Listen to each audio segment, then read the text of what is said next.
हिंदसदवंदियाणं तिरुवणमिदमधुरविसदवकाणं अन्तातीदगुणाणं नमोजिनाणं जिदभवाणं कुंदकुंदाचार्य भगवान की जय.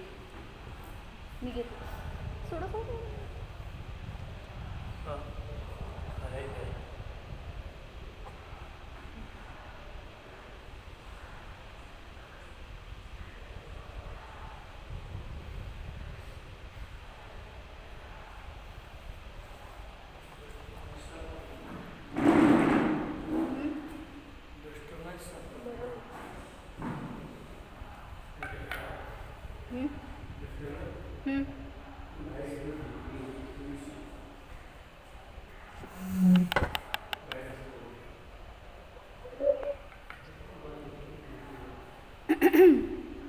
पंचास्तिका संग्रहामध्ये गाथा नंबर 56 बघतोय. उदयेण वसमेण या खयेण दुहिं मिस्सिदेहिं परिणामे जुत्ता ते जीवगुणा बहुसूयथे सुविधिन्नाम. उदयाने उपशमाने, क्षयाने क्षयोपशमाने आणि परिणामाने नाही ठेवा मी करते अशा 5 भावाने युक्त, अशा 5 प्रकाराने युक्त जीवाचे भाव आहेत, जे शास्त्रामध्ये अनेक प्रकाराने वर्णन केले गेले आहे. त्याच्यामध्ये औदयिक भावातला जो पीतलेशेचा भेद आहे तो चालू आहे आपला. म्हणजे पीतलेशा रूपाने जेव्हा जीवाचे परिणाम काय म्हणायचं, उदय चालू आहे कशाचा, कषायाचा आणि योगाचा मिश्रित असणारा असा परिणाम, त्याला म्हणलं लेशा. मग जेव्हा या कषायांचा उदय चालू आहे किंवा लेशेचा उदय चालू आहे, त्या समयात त्या उदयाच्या निमित्तात जीवाला जे भाव होतात ते म्हणले गेले पीतलेशारूप औदयिक भाव. तर त्याचं स्वरूप कसं असतंय हे सांगत होतो परवा. पीतलेशावाला जीव कसे परिणाम करतो, जाणई कज्जा कज्जम. गाथा नव्हती लिहायची ना, मग विस्तारच बघू आपण फक्त की पीतलेशावाला जीव कसा असतो. तर सांगितलं पहिल्यांदा 4 गतीच्या दुःखाला घाबरतो किंवा भ्रमणाला, 4 गतीच्या दुःखाला घाबरतो, दुःखाचे भय वाटते. कारण शुभलेशा सुरू झाली ना आता. शुभलेशेमध्ये निर्धास्तपणे त्याचं पाप चालू होतं, पण आता हा जो जीव आहे तो शुभलेशाकडे वळतोय, त्यामुळं धर्मरूप परिणाम आहेत म्हणून पापाचं भय असतं. 5 पाप किंवा क्रोधादी कषाय यांचा उद्यम रहित असतो. म्हणजे कषाय आणि पाप याच्या उद्यमाने रहित असतो. तिसरं सांगितलं की हे उपादेय काय आहे हे जाणतो. आणि काल सांगितलेलं काय, कार्य अकार्य म्हणा किंवा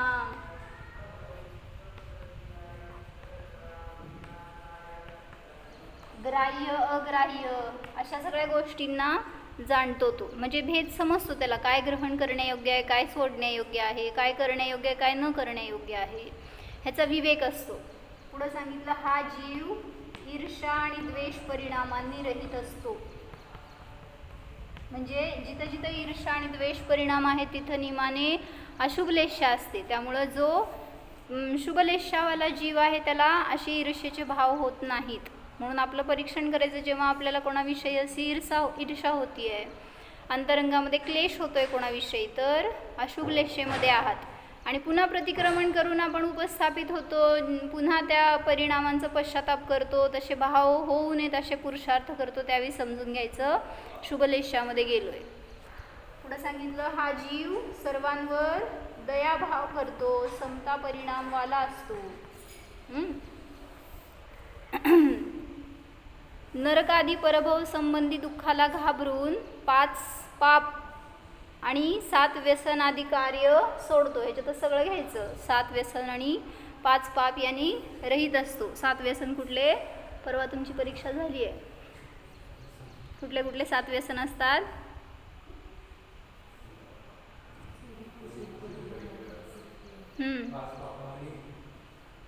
पाच पाप नाही घ्यायची त्यात, तशी हिंसा नाही आहे तसं. म्हणजे मोजा की, आता मी मोजू का काय? हां सांगा की मग. 7 व्यसन कुठले सांगा, कोण सांगतंय? 7 करायचे सगळे मिळून. पहिला सांगितलं शिकार, जुगार, चोरी. पुढं कुशील म्हणजे असं म्हणा, आता वेश्यागमन आणि परस्त्री सेवन असे 2 घ्यायचे. वेश्यागमन, परस्त्री सेवन. पुढं मद्य आणि मांस सेवन, मांस भक्षण. 1 2 3 4 5 6 7 परस्त्री सेवन. तर हे 7 व्यसन आहेत.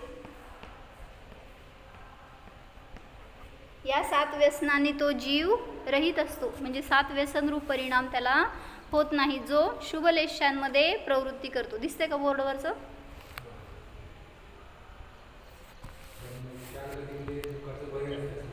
हां काय लिहिलं मी? 4 गतीच्या दुःखाचं भय असतं. दिसत आहे का नाही दिसत? हा दिसते आता. ते खालचं नसेल दिसत तर मी सांगितलेलं फक्त समजून घ्या. शिकार, जुगार, चोरी, वेश्यागमन, परस्त्री सेवन, मद्य आणि मांस भक्षण हे सांगितले 7 व्यसन आहे. तर या 7 व्यसनापासून शुभलेशावाला जीव रहित असतो. पुढं सांगितलं म्हणजे आता ह्याचा कल कसा आहे पित्तलेशावाल्याचा? पुढं सरकायची परिणती आहे ना त्याची. म्हणजे आपण बघितलं होतं काय, जर तो पण जर असं काय म्हणायचं ह्याला, अनावश्यक क्रिया काय म्हणायचं, अनुपयोगी जादा और उपयोगी कम, असं काहीतरी त्याची परिणती असते इतर शुभलेशावाल्यांच्या अपेक्षेने. म्हणजे म्हटलं होतं ना, पूजन करायला बसेल तर 10 पुस्तकं घेऊन बसणार, पण करणार एकाच पुस्तकातली पूजा. किंवा जेवायचे तर असे सगळे 10 आयटम बनवायला लावणार, सगळं समोर घेऊन बसणार, पण खाणार एकच. असं अनुपयोगी जादा और उपयोगी कम असं एक त्याची परिभाषा आहे. बसा की, बसावं. ते त्यांना नाही दिसत ते कसं पण बसतं. म्हणजे ह्याचं एकच ठोकताळा लक्षात ठेवायचं, काय अनुपयोगी जादा करतो आणि उपयोगी कम कार्य असतं त्याचं.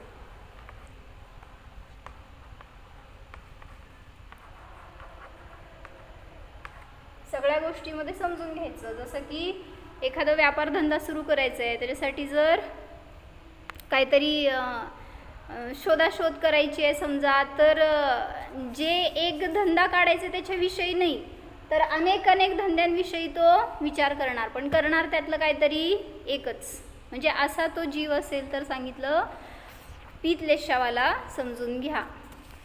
पुढं सांगितलं की स्वर्गादी सुखासाठी दान, पूजा, षटावश्यक आदी क्रिया करतो. मन वचन कायाची सरलता असते.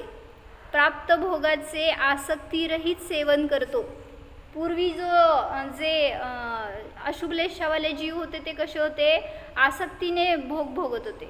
हा जीव सांगितलं कसा आहे, जे काही मिळालंय त्याच्यामध्ये आसक्तीरहित सेवन करतोय, त्याग केलं नाही आहे कशाचं, पण तरी त्याच्यामध्ये त्याची आसक्ती, ममत्व कमी आहे म्हणा किंवा नाही आहे म्हणा. हां, आणि दया किंवा समता परिणामांनी तो सहित असतो. असा हा पित्तलेशावाला जीव चालू आहे.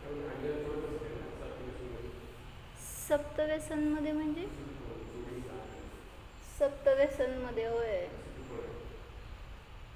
लय जण आहेत तसं. आता कोण तुम्हाला अपेक्षित आहे माहीत नाही आपल्याला.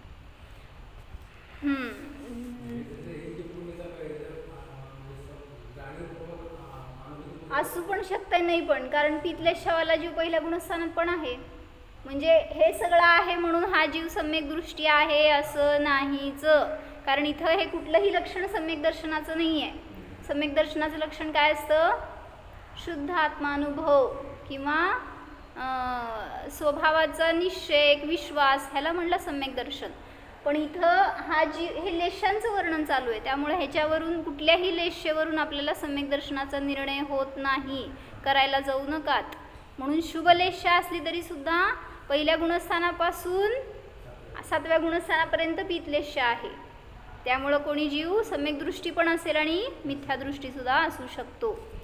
मंद कशाही असतो, त्यामुळं काय भोगाची आसक्ती नाही आहे, असा निर्विकल्प जगू शकतो कोणी अन्य धर्मीय असेल किंवा काय म्हणायचं, ज्या त्या कुठं तो जिथं जन्मला आहे अशा ठिकाणी असणारं जे काही धर्म त्याला मिळालेला आहे त्याच्यावरती समर्पण असेल, सगळं दाखवेल की तो. जसं रूप दिसणाऱ्या सम्यक दृष्टीचं तसंच रूप मिथ्यादृष्टीचं सुद्धा दिसू शकतं, नाही असं नाही आहे. त्यामुळं या बहिरंग लक्षणावरून तुम्हाला सम्यक्त्वाचा निर्णय होत नाही.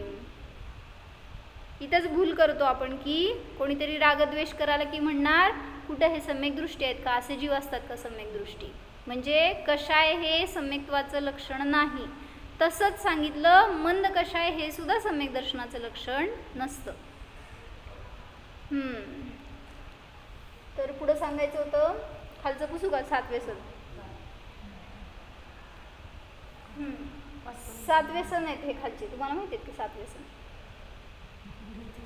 पुढं सांगितलं 7वा पॉईंट काय आहे,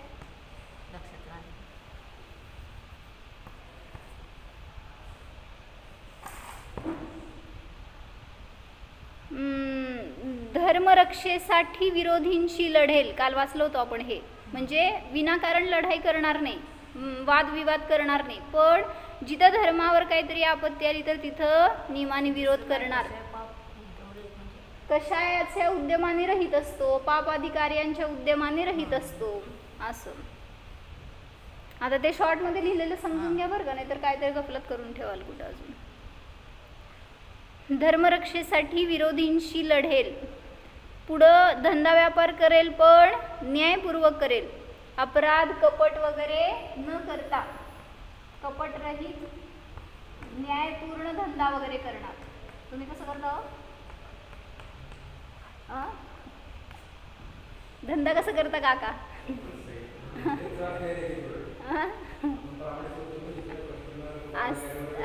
नाही मी काय म्हणायला लागले ते सांगितलं ना उदाहरण, त्याच्यासाठी कसं वागायला सांगितलंय तुम्हाला. अनावश्यक कपट करणार नाही किंवा काय म्हणायचं चोरी करणार नाही आपण, म्हणजे टॅक्स चुकवायला जाता ना तुम्ही, मग ते जिथं गरज नाही आहे, जिथं काय म्हणायचं काय तुम्हाला बाधक नाही आहे अशा ठिकाणी करणं वेगळं. पण विनाकारण जास्त पैसा कमवायसाठी तुम्ही काय करायला लागलाय, चोरी करत असते धंद्यात. मला माहिती आहे कसं करतात त्याला माहीत नाही, पण पडत नाही आपण त्याच्या भानगडीत. पण सांगितलं जर अन्यायपूर्वक करत असेल तर योग्य नाही आहे. मग त्यासाठी काय सांगितलं की एक साप होता आणि तो खूप जहाल होता, खूप क्रोधी होता, आणि मग त्याच्याजवळ जो पण येईल ना त्याला डसायचा, फुतकारायचा, जवळ येऊ द्यायचं नाही कोणाला. तो एका झाडाच्या जवळ कुठंतरी डोलीमध्ये राहत होता, आणि मग जवळपास जरी कोणी आलं ना माणूस तरी सुद्धा तो जवळ घ्यायचा नाही कोणाला, त्याला आवडायचं नाही.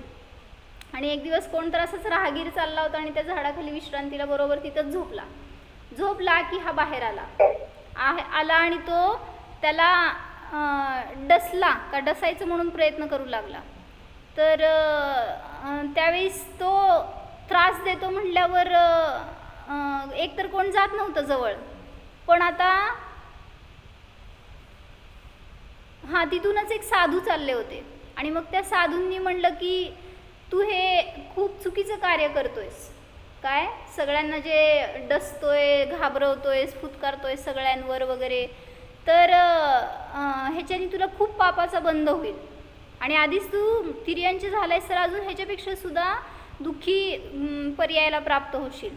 त्यामुळं तू असं कार्य करू नको जेणेकरून की दुसऱ्याला त्रास होईल, दुसरे मरतायत तुझ्या विषाने किंवा त्यांना खूप आजीवनपर्यंत त्याचं फळ भोगावं लागतंय कदाचित, म्हणून तू हे करतोय ते योग्य नाही आहे, तू हे सोड, असं त्याला भय घातलं आणि त्याला सगळं वस्तुस्थिती समजून सांगितली.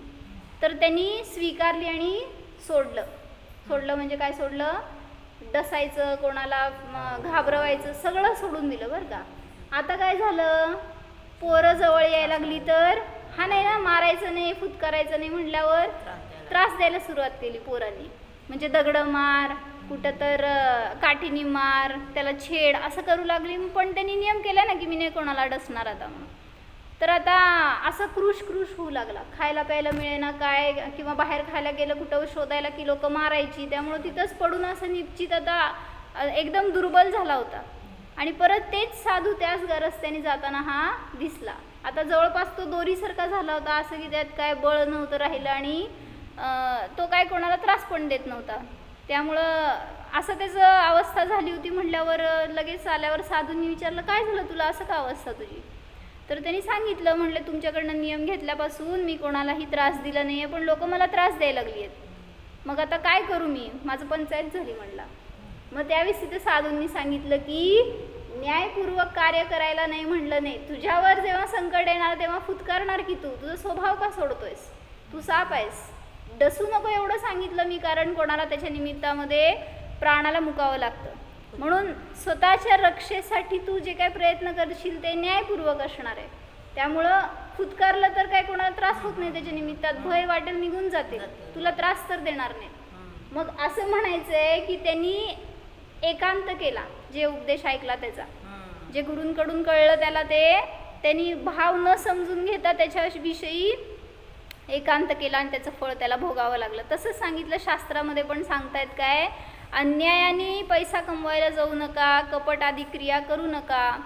म्हणून लोकांनी धंदा सोडून दिला तर येऊन धर्माशी भांडायला लागले, आमचं उदरनिर्वाह कसं होणार, आमचं पोट कसं चालणार. तर धर्म सांगतंय तुम्हाला न्यायपूर्वक करा, जोपर्यंत गृहस्थी आहे तोपर्यंत. अन्यायाने करणार तर नियमाने पापाचा बंध होणार.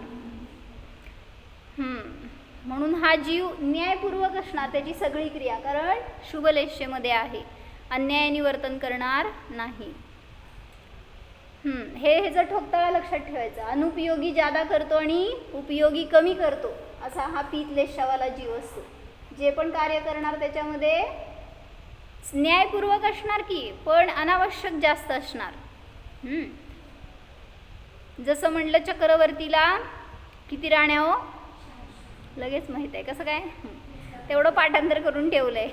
आता अनेकांनी काय केलं माहिती का, त्याचं सगळं वैभव सुद्धा पाठ करून ठेवलं. इतके करोड हत्ती, आणि माझ्या लक्षातच राहत नाही ते किती विचार केलं. म्हटलं आपल्याला ते आयडिया तर असावी आहे की इतके करोड, किती हत्ती आहे, घोडदळण पायदळण असले इतके करोड असं सांगतात. तर इतकं त्याचं वैभव आहे, त्याला आवश्यक किती सांगा, 96,000 राण्या. आवश्यक किती, अनावश्यक किती. आम्हाला एक पण पुरे व्हायला लागली आयुष्यभर.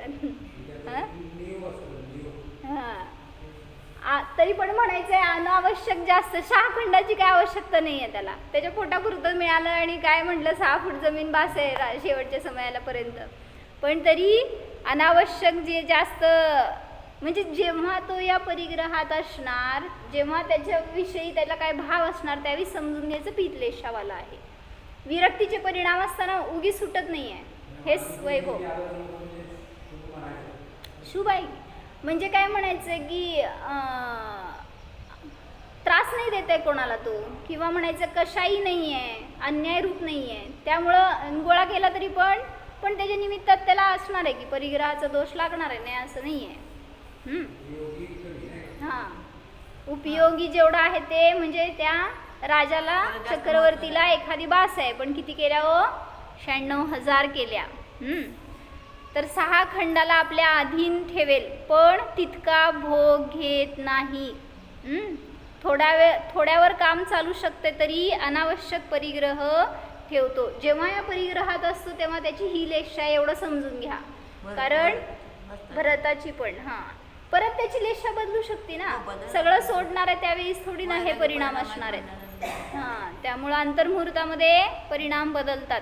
तुमच्याजवळ पण आहे हो परिग्रह, नाही असं नाही आहे, पण आपण त्या परिग्रहाचेच भाव ठेवतो सतत, म्हणून अशुभ लेशेमध्ये जातो. परिग्रह ठेवणारे नाही असं नाही आहे, पण त्याचे विकल्प, त्याच्याविषयी सारखं काय ना काय वाढवायचे काम, कमी करायचं, बदलायचं, दुरुस्त करायचं. हे असं काय सांगितलं ना, काय फर्निचर केलंय घरात, काका किती वेळा बदललं सांगा, नाही बदललं.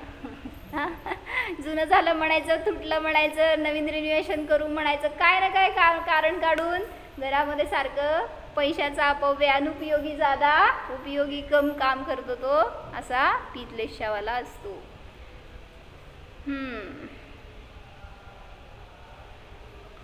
अनर्थदंडरूप प्रवृत्ती असते. जसं सांगितलं त्या 6 मित्रांमध्ये काय करणार आहे, हा झाडावर आंबे तोडायला गेले होते ते पीतलेशावाला काय करतो,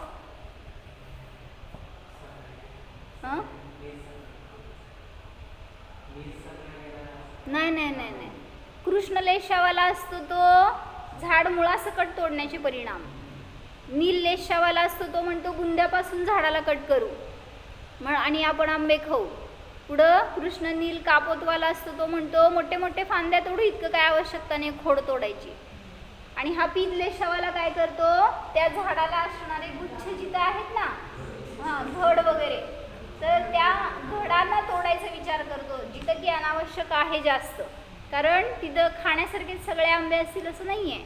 अनेक आंबे असे अजून अपक्व वगैरे असणार, जिथं काय मोहर असणार नुसता, अजून त्याला कळ्या आल्या असणार, म्हणजे अनावश्यक जास्त करतोय ना. त्यामुळं सांगितलं तो अनर्थदंडरूप प्रवृत्ती करतो असं सांगितलं. त्याच्यामध्ये जो पीतलेशावाला आहे तो अनर्थदंडरूप प्रवृत्ती करतो.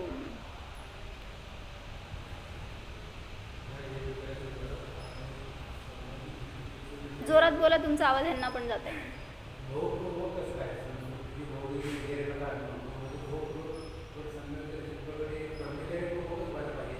नाही काय आवश्यकता नाही. सम्यक दृष्टी जीव भोगी असू शकतो, नाही असं नाही आहे. जसं राम सम्यक दृष्टी होतं का मिथ्या दृष्टी, शाईक सम्यक दृष्टी होते. सीताला घ्यायला गेले का नाही, म्हणायचं होतं उलट गेली बरं झालं मी दीक्षा घेतो आता. गेला का नाही, लढायला गेला, तिला सोडवायला गेला.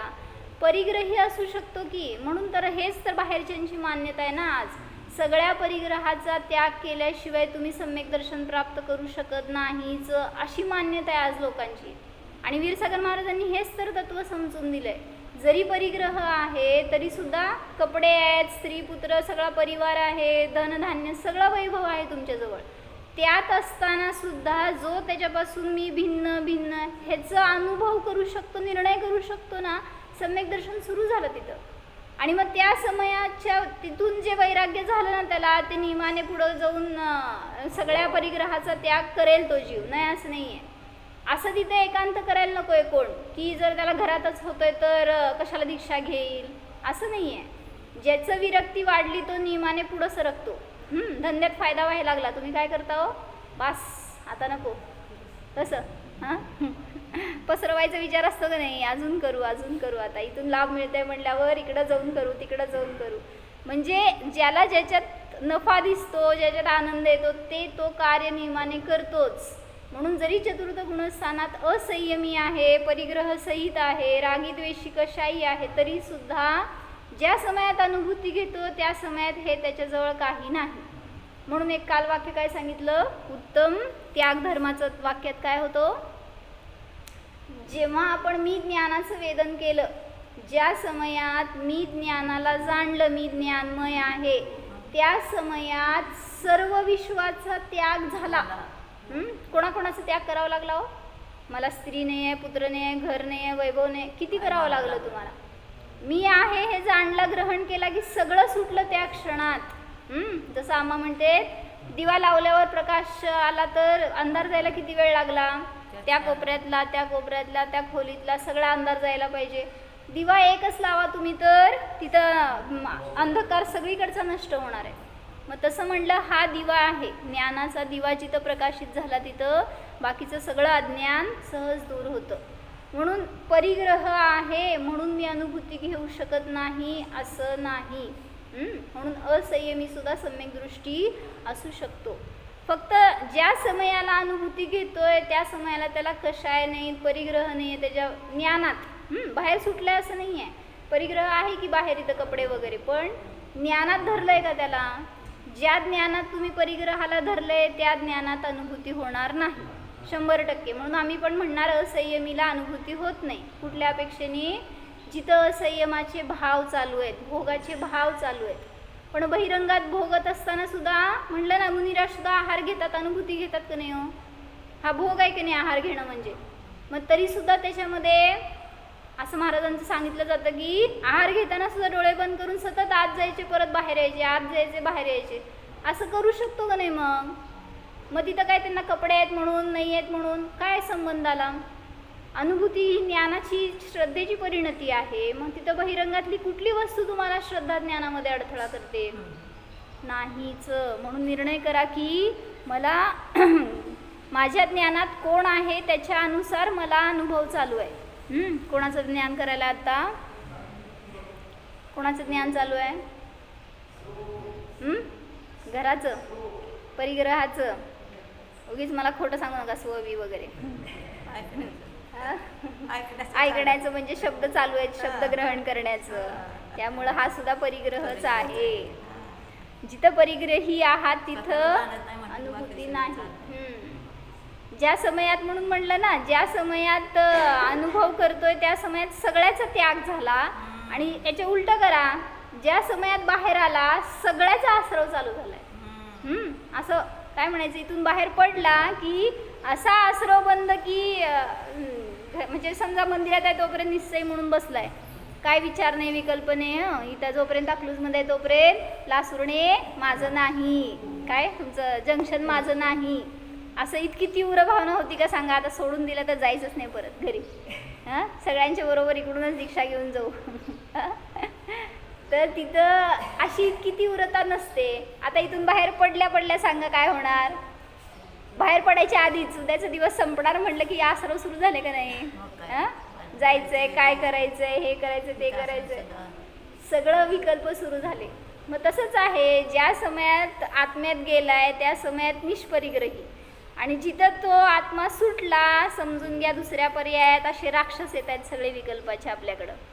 आता इथून सुटलं की घरी गेल्यावर स्वयंपाक करा, पोरं सांभाळा, सगळ्याचे लाता बुक्या खावा, सुरूच होणार आहे सगळं. इथं आहे तोपर्यंत. म्हणून इथूनच लगेच वैराग्य करा असं दीक्षा देणार आम्हा तुम्हाला. इतकी चांगली जर तुम्ही स्थिरता करू शकताय, साधना करू शकताय, जर त्या शरीराला चालते का त्यांनी दीक्षा घेतली तर? चालते ना? तुम्ही म्हणा त्यांना घ्या म्हणून, मला सांगू नका. म्हणजे आपल्याला चालतंय ना, एवढं करू शकतो आपण. तर त्यागी झाल्यावर काय अवघड आहे हो? अंतराय आली, काय तुम्हाला उपास करायचे आहेत, एकासन करायचे आहेत, किती अवघड. इतकी सहज करू शकतो साधना म्हणल्यावर सोनी पहिला नंबर दीक्षा घ्यायला पाहिजे. काय नाही मागं कारण, तुला सगळं सोडून दे. असं ते चमरी गाईचं केस असते ना अडकलेला, एवढ्या केसासाठी मरती बिचारी, पण केस नाही तुटू देत. तसं आपला मोह चाललाय. नको, मोहात राहू नका. तर काय सांगितलं, ह्याच्या सगळ्या क्रिया सावधानतापूर्वक असतात. जरी संसार करणार, तरी धर्म करणार, अधर्म करणार, काय म्हणायचं, संसारातल्या क्रिया असू देत किंवा धर्मातल्या असू देत, सावधानतापूर्वक करतो. आणि 10वं सांगितलं, पश्चातापाचे भाव असतात.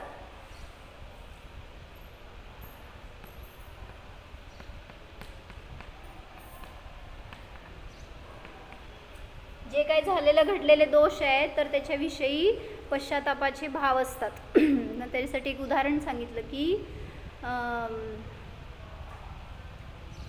संयमी आहे तिथं, बोलवा हॉलमध्ये, हे ऑफिसमध्ये.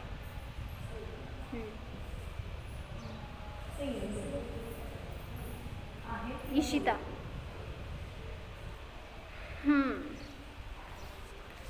तर जे काही चुका घडल्या आहेत किंवा जे काही दोष झाले त्याच्याविषयी या जीवाला भद्र परिणामी आहे ना, हा जीव शुभलेशामध्ये जाणार म्हणल्यावर त्याचे परिणाम उत्कृष्टतेकडे वळलेत. त्यामुळं झालेल्या दोषांविषयी त्याला पश्चातापाचे भाव असतात. मग त्यासाठी काय उदाहरण सांगितलं की चाणक्याच्या जीवनातला एक प्रसंग सांगितलाय की असं ते कुठं कुठं जायचे ना आपल्या नीती शिकवायला.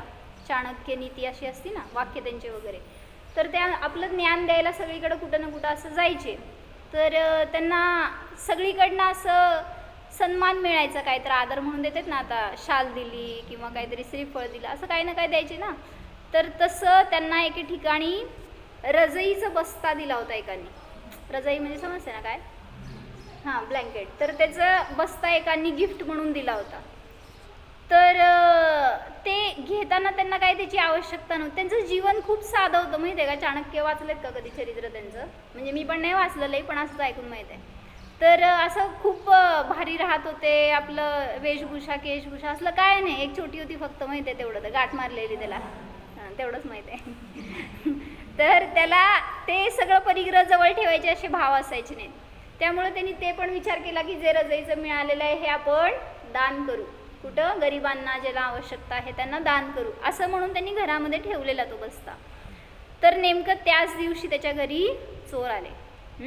एक चोर आला आणि तो चोरी करण्यासाठी सगळं शोधू लागला. चाणक्य जमिनीवर झोपले होते आणि मग सगळीकडे शोधून झालं तर त्याला ते नेमकं रजईचा बस्ता दिसला आणि ते त्यांनी चोरण्यासाठी म्हणून उचलला आणि घेऊन जाणार तर त्याची दृष्टी गेली चाणक्यवर आणि ते जमिनीवर झोपले होते आणि त्यांच्या अंगावर एक फाटकी रजई होती, ती ओढून झोपले होते.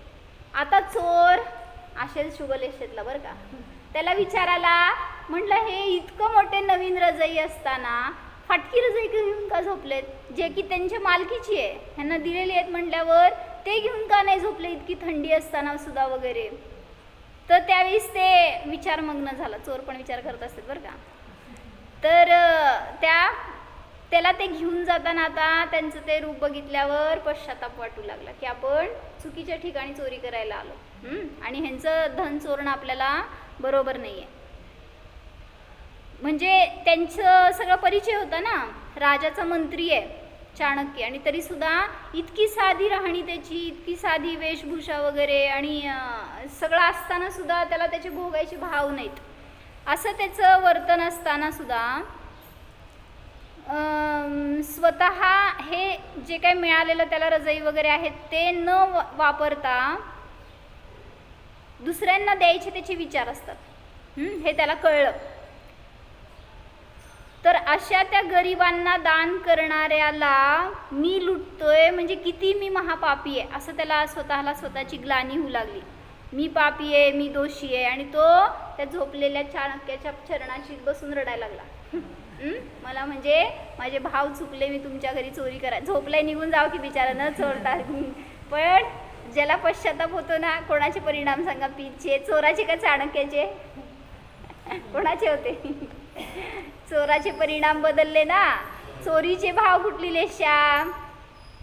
अशुभ लेशा आहे आणि पश्चातापाचे भाव शुभ लेशेत गेला ना तो.